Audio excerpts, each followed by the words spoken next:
key thing that I kind of realized very quickly after leaving is that if I wanted to address all the things that you said right at the start of the podcast in terms of sustainability, make it sustainable, inequality, all the other kind of societal issues that exist in this world, while you can do it through philanthropy and government spending, unless we bring in private capital at scale to address those issues, in my view anyway, that those issues will not actually get addressed in the way they should be, in a way long-term and sustainable way.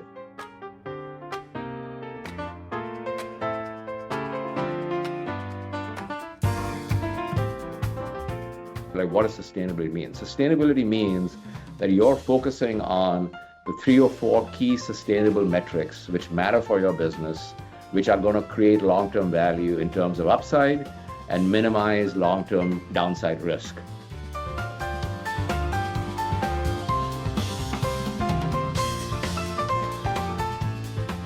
If I look at my student body, a significant portion of them are looking at startups or going and working at companies that are in some shape or form part of the energy transition. Now, whether it be in new technologies, whether it be in building out infrastructure, a whole spectrum, right from startups to massive infrastructure projects and everything in between.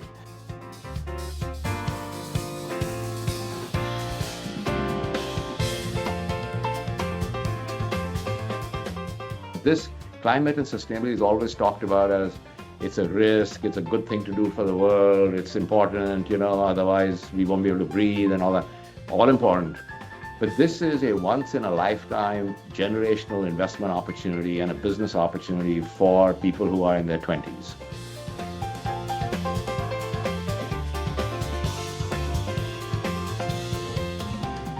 Welcome to the latest episode of Ready, Steady, Green. In this podcast, we're discussing challenges and opportunities of turning climate awareness to climate action. In other words, making sustainability sustainable. This is not intended to be a specialist podcast to sustainability experts. Instead, it aims to broaden the discourse and help everyone realize how closely topics such as sustainability, climate, health, quality of life, equality of chances, innovation, technological development, prosperity of business, mindset change are all connected.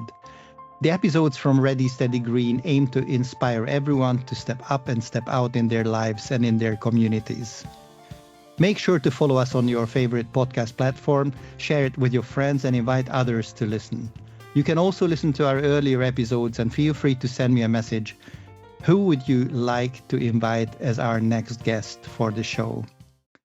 Our guest for today is Vikram Gandhi, a professor at the Harvard Business School. Vikram is an investment banker with extensive experience in the international markets and an interest in public policy and philanthropy. At the Harvard Business School, he teaches in the MBA and executive education programs. He has developed 2 elective courses in the MBA program, Sustainable Investing and Development while Decarbonizing India's Path to Net Zero. He advises the public, private, and social sectors to bring institutional, high net worth, and development capital to India and Asia. Also, he is actively involved in impact investing as a professor, investor, and policy advocate. Welcome to the show, Vikram. Oh, thank you so much, Gabor. I'm actually delighted to be here. Ready, Steady, and Green is something close to my heart, so I look forward to this conversation. Thank you. That's very kind of you. Did I perhaps miss something important in the introduction to you? No, I think you covered it well. I would just add that, I also have a impact fund called Asha Ventures, which invests in early stage, both sustainability and impact-oriented companies. But otherwise, I think a combination of teaching, investing, and advising is what I do. Okay, so I did my homework. Now, yes, it's well. Now it's no secret that we have known each other for very many years. And I remember after university when I followed your career, it was definitely in the field of investment banking and finances and the practical business-oriented world. In a nutshell, what makes someone being successful in those fields then later on make a significant turn in their life and move towards academia? I spent 25 years in investment banking, as you mentioned, around the world, largely in the US, and then a little bit in Hong Kong and India as well. And the skills that you develop during that period of time are the typical business skills of running businesses, growing businesses, dealing with capital allocation, dealing with human resource issues. And so the skill set, if you think about it that way, that was built was essentially building sustainable businesses and making good investments and developing human capital. So those are the three things. And so when I decided after 25 years, this is about 14 years ago, to leave investment banking, I had a very successful and very fulfilling career. But at that point, I had just turned 50, and I said, well, okay, I need to do something different now. I've done banking for, as I said, nearly 25 years. And I started that after I graduated, did my MBA at the Harvard Business School. So I'm an alum there in addition to being professor. The key thing that I kind of realized very quickly after leaving is that if I wanted to address all the things that you said right at the start of the podcast in terms of sustainability, make it sustainable, inequality, all the other kind of societal issues that exist in this world, while you can do it through philanthropy and government spending, unless we bring in private capital at scale to address those issues, in my view anyway, that those issues will not actually get addressed in the way they should be and in a way long-term and sustainable way. So that's how I essentially said, well, I'm going to take the skills I learned in my career and apply them in a business for-profit setting to solve important problems. And that's when I set up an impact fund. I really had no vision of being a professor or anything, but I was spending time at the Harvard Business School because my daughter was doing her MBA there. And so I started talking to some of the faculty members there on sustainability issues and whether, there were things in the curriculum. And before you know it, I teamed up with a finance professor and we wrote 25 new Harvard Business School cases and launched a course. And now I've been teaching there for 10 years in a variety of ways. So I think the key thing is that, and I'll stop there, is the key thing is that at the business school, at least at Harvard and some other business schools as well, about a third of our faculty are like me, are like practitioners who have worked, kind of had careers and then come and teach the MBAs. And where the MBAs get benefited is that we're bringing our practical experience to the classroom discussion. Okay, well, thank you for this insight. And I'm not saying it's very far from my journey or my experience with moving from running my own business into academia and helping young people benefit from all of those things that I did rightly or wrongly at the stage. But work with young people, I think that is essential. Now, one of the things that I note is that I read a lot of literature about the importance of responsible investment.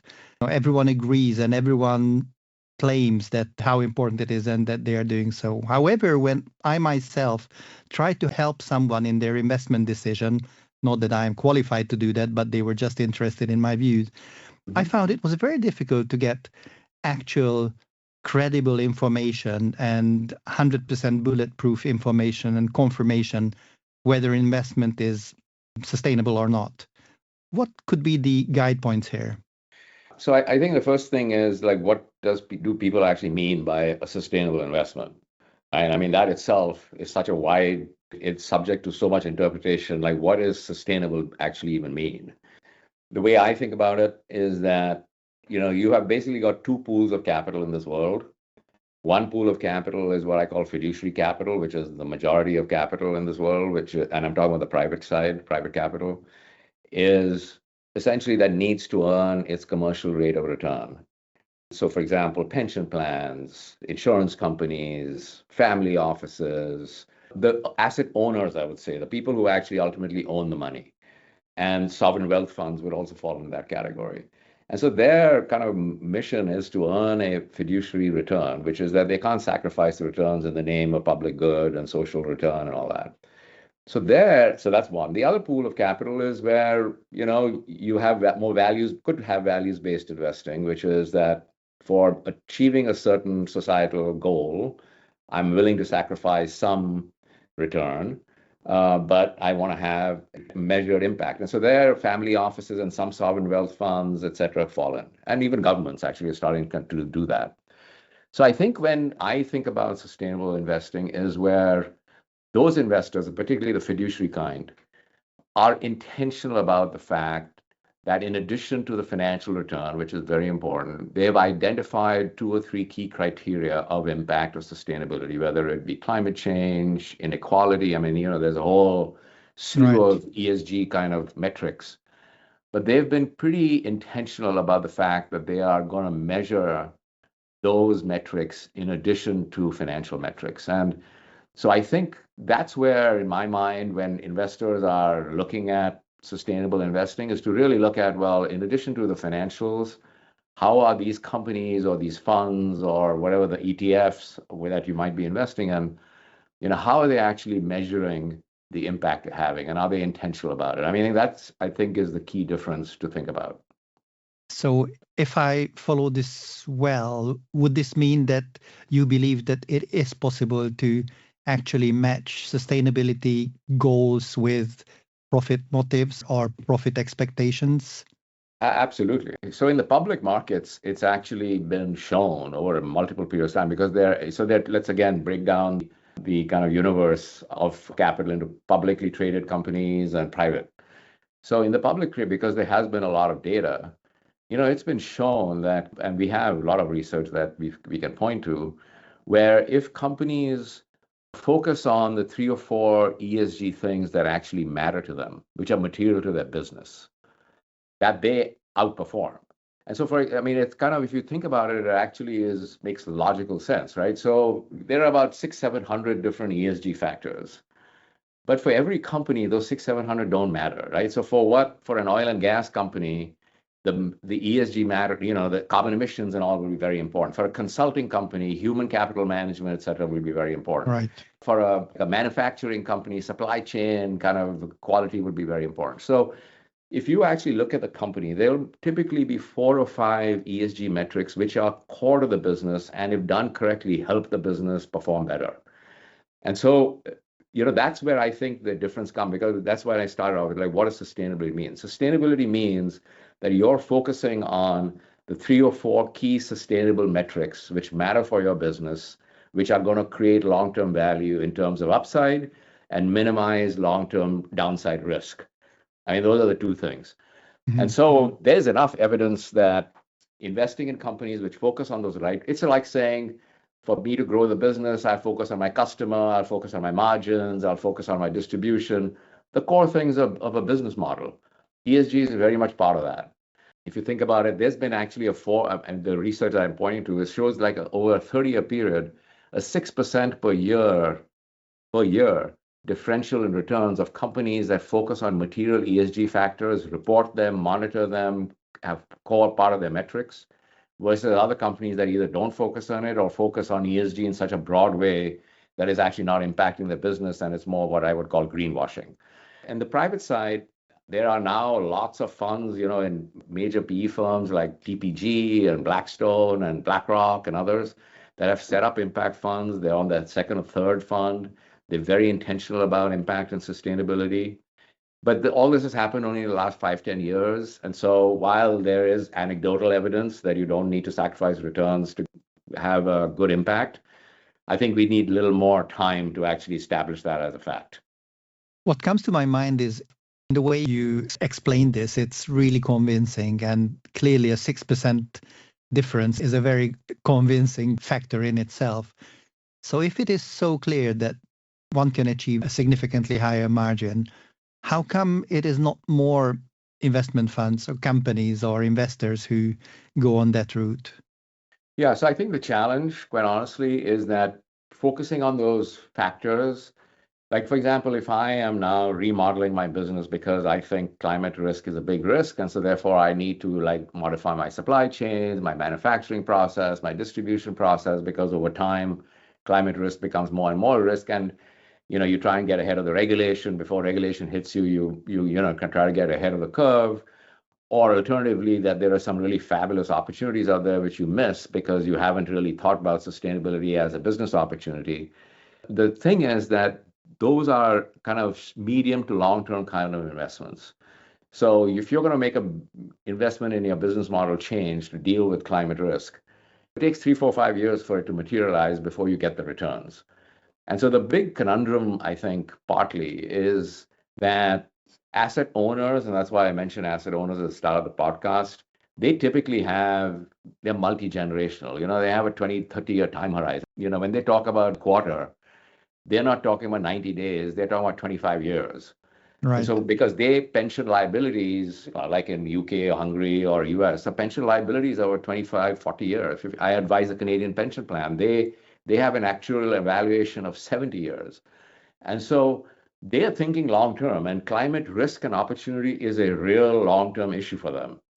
Unfortunately, or I don't know, just reality is that a lot of their investments are done directly, which then they can work with the companies on long term plans and think about how long term Hmm. investments are needed. But a lot of the investments are done through asset managers who have a relatively shorter time period. So there's a huge difference between the motivation and focus of an asset owner who has a 25-year time horizon, an asset manager who has a 1 or 2 year time horizon, because that's how their incentive systems work, or even a PE fund has a 5, 7 year time horizon, a typical hold period of 3 or 4 years. So climate risk and opportunity is not going to take fold in 2, 3 years, right? It's a longer period. So Yeah, I that's where get the it. conundrum comes in, where the asset managers who are more short-term oriented are like pushing companies to kind of generate profitability in the shorter term and not necessarily invest for the longer term. And that's where the tension comes in. So I think I the get it. way that's being dealt with right now actually is because a lot of the investors in these funds are long-term investors. They're really pushing the asset managers that, hey, this is a real thing, and you need to kind of focus and make sure managements that you invest in are focused on it as well. Okay, much clearer now. Thank you. One last question on this topic. Speaking to some of our earlier guests, there seem to be two groups of people. One who said that for an organization, for a company to be sustainable, it is primarily a technological issue. It is adapting the appropriate metrics, systems, supply chain, and so on and so on. The other group of couple of people, they claim that it's primarily a management issue where the human factor is essential. So whether the management and the people who work there, do they have the correct mindset to build a sustainable path? Which one would you go for? I think it's much more the latter. I mean, I think the technology piece, if people put their mind to it, and because again, technology investments and returns are a longer time horizon, right? They don't happen overnight. And that gets back to my earlier point about business model changes. Essentially, it's an investment in new technologies. And so I think it's more a mindset issue. And the mindset issue, I think the companies, again, who have outperformed the last 25, 30 years that I referred to before, have a mindset of a longer term mindset. Again, I think that even in the US, like, where I teach, the fiduciary obligation that the board and the management have is not just to shareholders, it's to the company as a whole. And that's the company's long-term sustainability is a core part of their legal responsibility as board members and managements.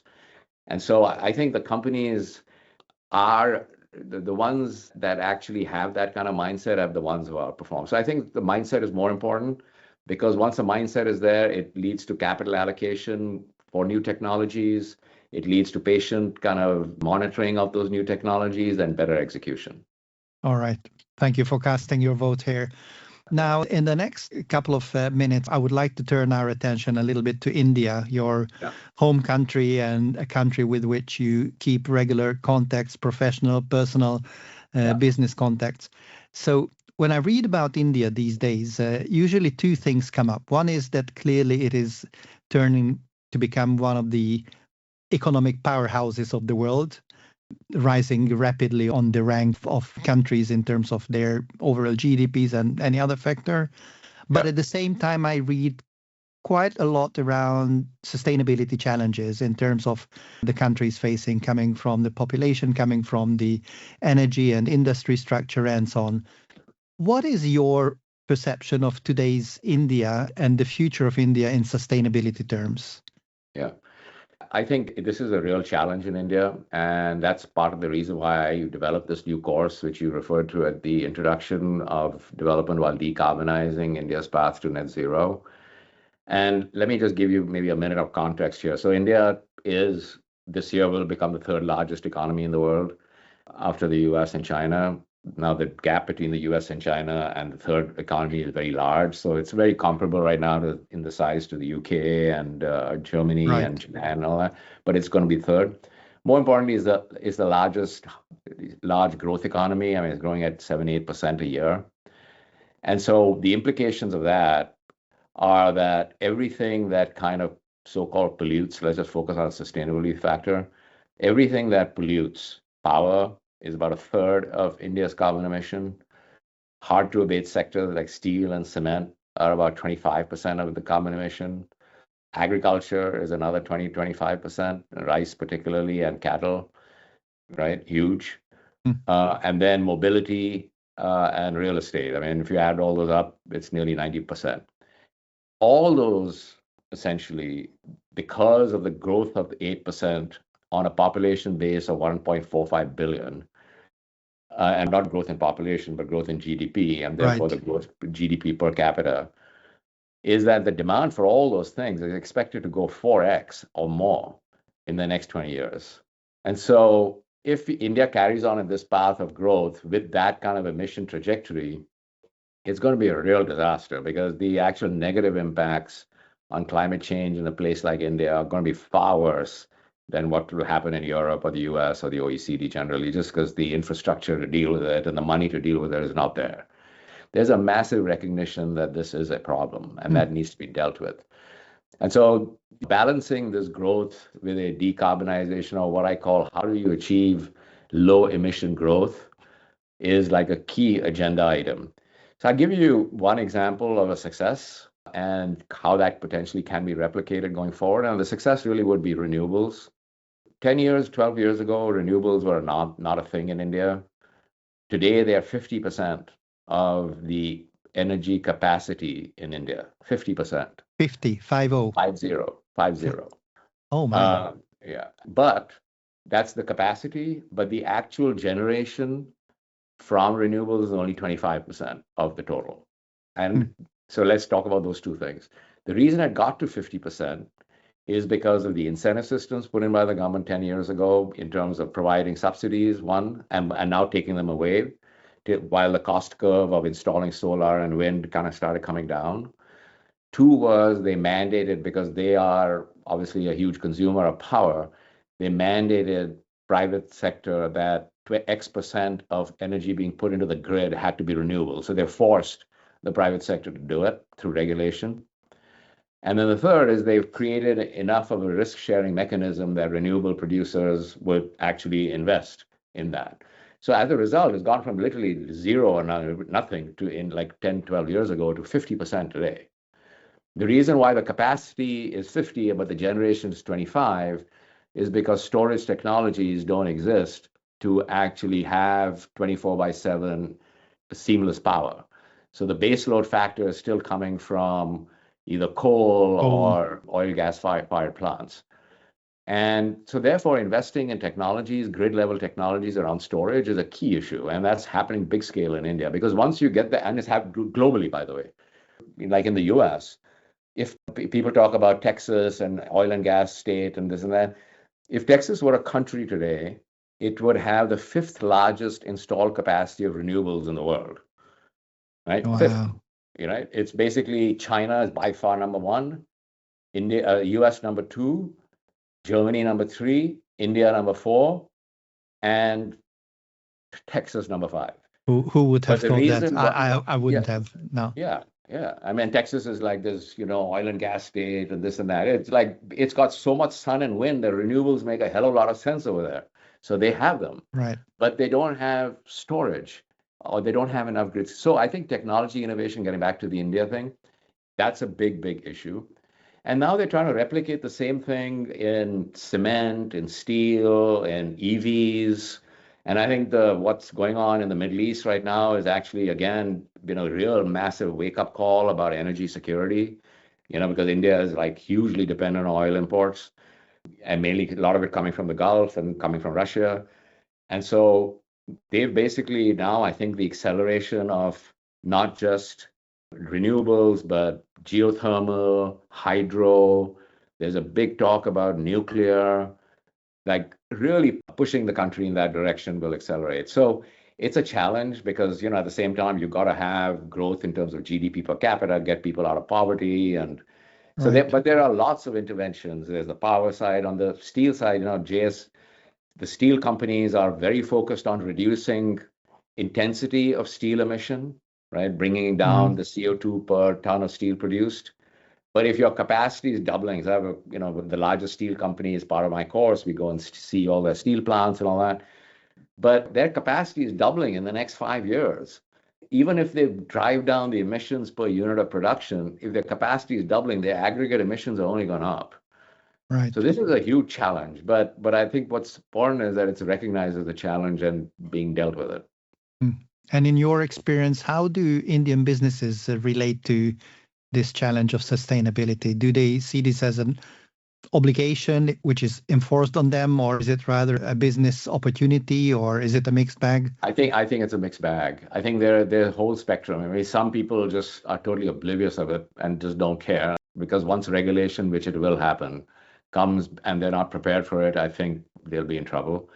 But I would say that the ones that are more, again, getting back to your management mindset, who think a longer term, understand what the implications are, not just from a risk and regulation standpoint, but an opportunity standpoint, are the ones which, are getting ahead of the curve. And it's being reflected in stock prices too. I mean, the Indian market has gone through a rough time here in the last 3 months, but largely because partly due to the Middle East war, Right. and therefore the oil imports, the oil prices rocketing up, gas not available, this, that, and the other. So it's had a big impact on foreign cash outflows and things. But I think the companies that are actually focused on sustainability, while they may have near-term earnings kind of depression, their PE multiples are actually higher, because the company, investors recognize that these are the companies that are thinking longer term, both in terms of opportunity and risk. So it's a kind of a mixed bag right now. I see. Now, one last question to India. I know that as part of your course, you do bring your students on a field trip to India. And I'm wondering, talking to them, what is your impression? What is the impact these visits are making? What is it that they learn? What is it that surprises them? How does it contribute to the learning curve of your students? So maybe a minute on just why this course even came about. So I've been quite involved with a lot of the climate-related things at Harvard University, across not just the business school, but across the university in various ways. And I found about 3-4 years ago that most of the discourse is around like what's happening in the OECD, right, in terms of climate change and impact of climate change, or what should we do about it. And not a lot talking about the fact that, there's a whole huge percentage of the world's population out there which are trying to get out of poverty and growing and this and that and the other. So, and they're balancing, just like the India story, of balancing growth and decarbonization is critical, which is why I chose India as the course, because anything that happens in India is happening at scale, both on the upside and downside. So, Right. So it's a good learning point. So we basically spend 5-6. We have some classes in Boston in the fall, between September and November, December, and then spend 10 days in India. And the goal is every day we go and visit a different company. So like we visit the steel company, we visit the largest power company, we visit a lot of startups. So it's a whole spectrum. It's like, how are big companies like steel and power and Unilever, for example, on the plastic side, what are they doing to really reduce their carbon footprint while doubling their capacity at the same time, right? That's the big challenge there. And how are they using technologies and business process? The other side is what's happening on the innovation side. So like, as you know, outside of the US and maybe China, India has the largest startup ecosystem in the world. And so, and a big chunk of that is around clean tech. So we go and visit companies around green hydrogen, companies that are converting methane to animal and human feed, companies that like the whole scooter EVs. Like there are huge startups which are not the incumbents going from ICE to EVs, but just startup EVs, innovation around battery technology. So the learnings, I think a lot of people have never even been to India before in part of this group. So one is just that look, there is like, what is that? I don't even, it's like 50% plus of the world don't have basic access to basic power and needs. And so this is a whole different problem. So there's just that awareness that there is a whole world out there. Second, I think, is that I found that most students leave there with a sense of optimism that this is a huge business opportunity. I mean, I think one of the key messages, which I hope your podcast listeners will take, that this climate and sustainability is always talked about as it's a risk, it's a good thing to do for the world, it's important, otherwise we won't be able to breathe and all that, all important. But this is a once in a lifetime generational investment opportunity and a business opportunity for people who are in their 20s. This is a 30-year horizon where the whole world is going to get rewired, just like we went from horse carriages to ice and everything got carbonized. Everything is going to get decarbonized in the next 30 years. And so I think the takeaway for a lot of students, and that's what I try and emphasize both in that class as well as in the sustainable investing class, yes, this is a societal problem. Yes, there's a lot of risk. But most importantly, this is a massive opportunity. And you as young students shouldn't be missing out on this. You should be thinking about it. And now with AI coming in, the actual acceleration of that opportunity in terms of innovation in climate tech in a whole bunch of areas is only going to accelerate that opportunity. So I think that's the key takeaway. I get it. Just out of curiosity, in this course, what is the assessment regime you have? How do you measure what students learned?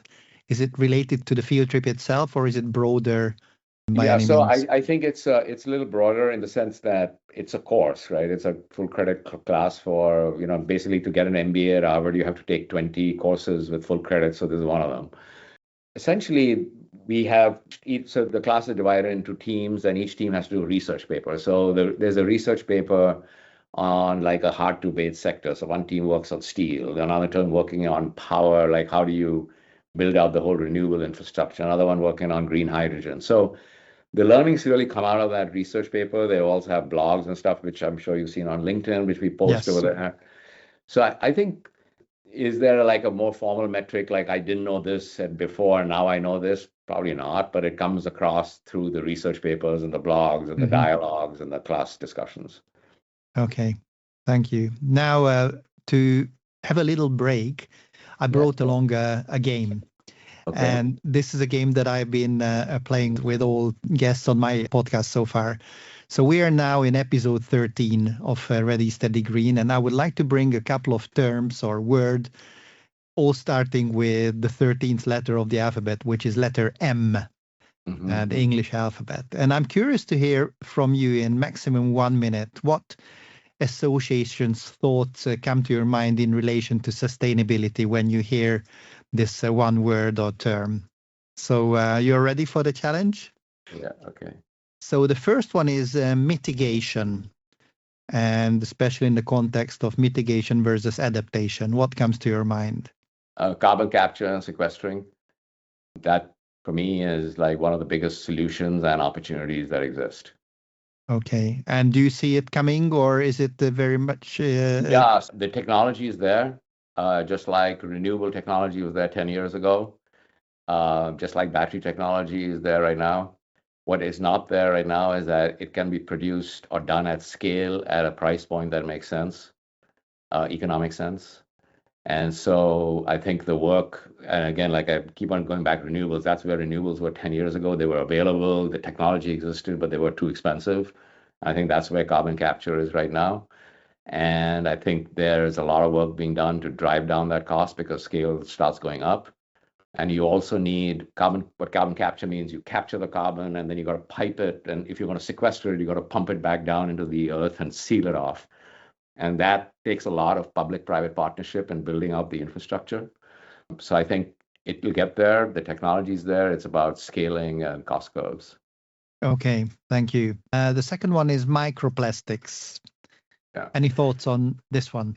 Yeah. So microplastics are a huge problem. And I think the solutions actually that have been put in place, I think, don't address the problem. I mean, this is one of those classic cases of where public-private partnerships need to work because it's a combination of infrastructure, behavioral change, incentives, carrots and sticks.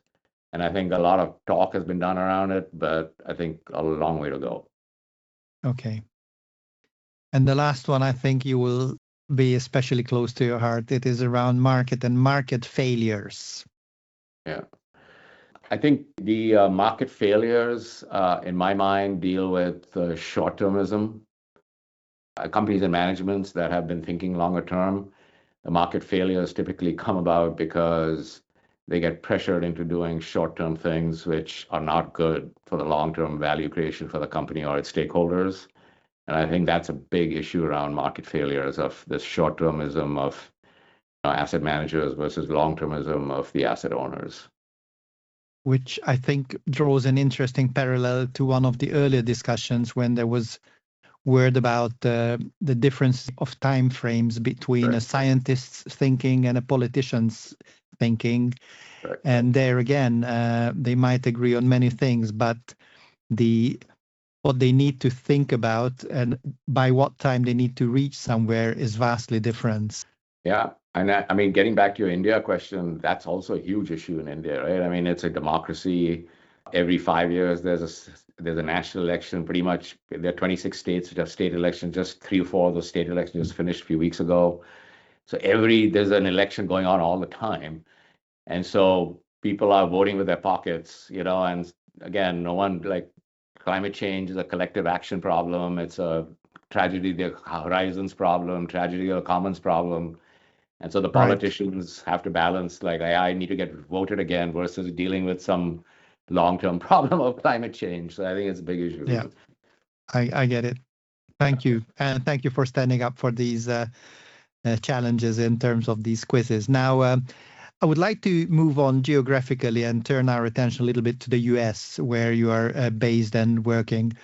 Again, I'm an outsider, and the outsider's view is that on the one hand, the current administration puts a lot of barriers in front of sustainability actions, turning back on a number of issues, starting from the Paris Agreement and going on many other areas related to renewable energies and so on and so on. But on the other hand, it seems there is a thriving business background which is actually eyeing and using on the opportunities that exist there in the terms of renewables and sustainable business and economies in general.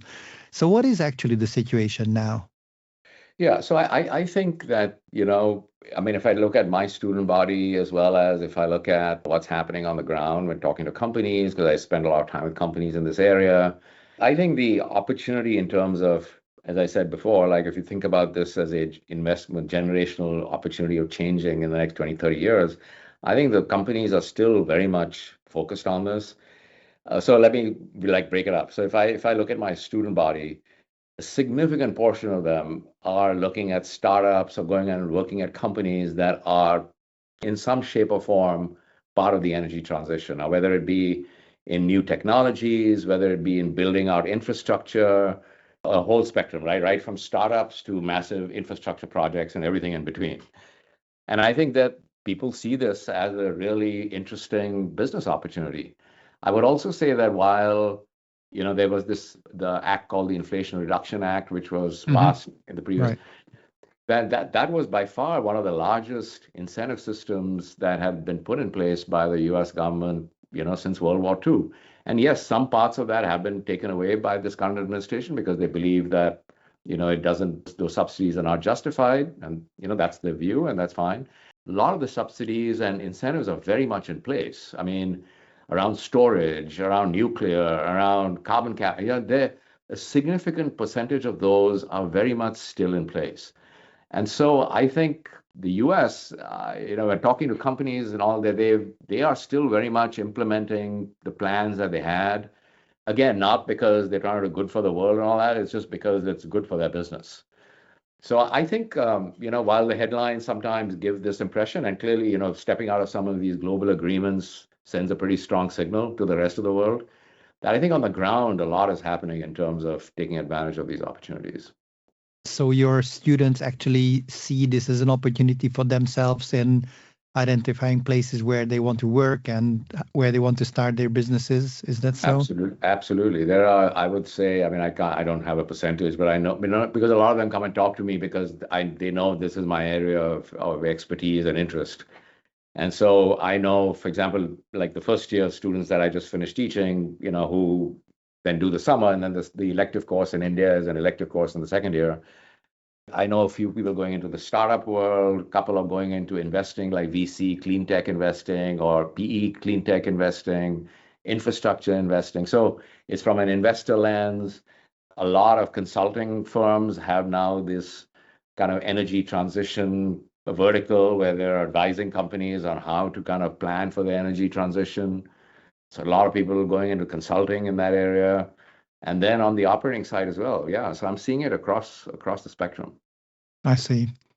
Now, speaking of young people and academia, I'm curious to hear whether outside the group of students whom you meet on a regular basis and outside the students of your actual course, do you have any experience or perception about their level of climate awareness and their readiness to act on climate issues? Yeah. If I look at our generation, while we talk about it, the implications for us are somewhat limited. I think the next generation, which is our kids, and so the students that I teach would be in that generation. I think there's a much higher realization about this issue because it'll impact them. Yes, it will, but actually the major impact of climate change, as in when it comes and implicates, is going to be on their children. And I think what I found, not just outside my students, but like my kids are, three of them are in that age group, right? The mid-30s to late 20s kind of thing. Right. That level of awareness is pretty high. I think they're taking more ownership of the fact that something needs to happen on this front. And then, how do you actually put that in action? Like to your podcast, right? Okay, how do you take climate awareness into climate action? Exactly. And I think there's a whole spectrum. I mean, there are people who are on the activist side and public policy side, but I would say the majority of the people I come across are seeing this as an opportunity and saying, okay, we have behavioral change we need to do. We need to kind of focus on public policy issues, but this is a collective action problem, and so we need to focus on what are the opportunities that come of it, whether it be on the business side, whether it be on the nonprofit side, et cetera. So I think the level of awareness is very much there, much more than it was in our generation. I just wish it were a little more cohesive because what happens is that the public discourse gets focused on the two extremes, right? So there'll be the hardcore activists who say everything should be green, shut down the oil and gas companies, blah, blah, blah. Just complete unrealistic, never going to happen, but gets the headlines. There's the other side which says, oh, climate change is not real, nothing is happening. It's a hoax. This is just, yeah. So that's the other extreme. And those are the two extremes which get all the publicity, right? But there's a huge, like I would say, if you look at the curve, like 80% of the people are in the middle, which say, yeah, it's a problem, but it's not something that can be dealt with overnight. Yes, we need oil and gas. I mean, without that, the world will come to, we can see that right now with what's happening in the Middle East. The world will come to a standstill. But we need to have a well-developed transition plan, which is a 20-30-year plan. And let's think about it that way. The rational 80% that are actually doing something about it don't get the headline. It's always the two extremes. And I think that gets lost in the PR discourse. Mm-hmm. I see. Well, yes, absolutely. Here in the UK also, you hear a lot about the extremes, especially on the activist and movement side that hits the headlines. Yeah. But the big center part is quiet and you don't know much about that. Let me give you an exact example, right? So I advise the Canadian pension plan. It's a $750 billion pension plan. And they've got global investments everywhere.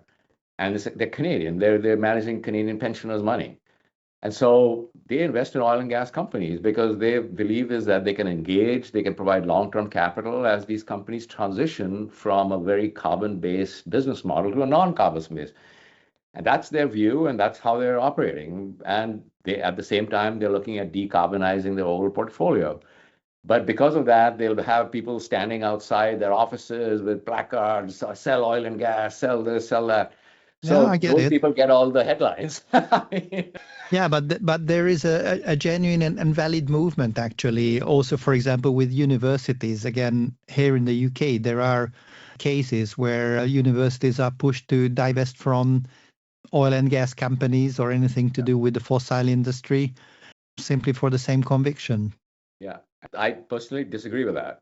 If you can actually provide the capital, first of all, you can make a strong argument that that goes against the fiduciary obligation of the investor.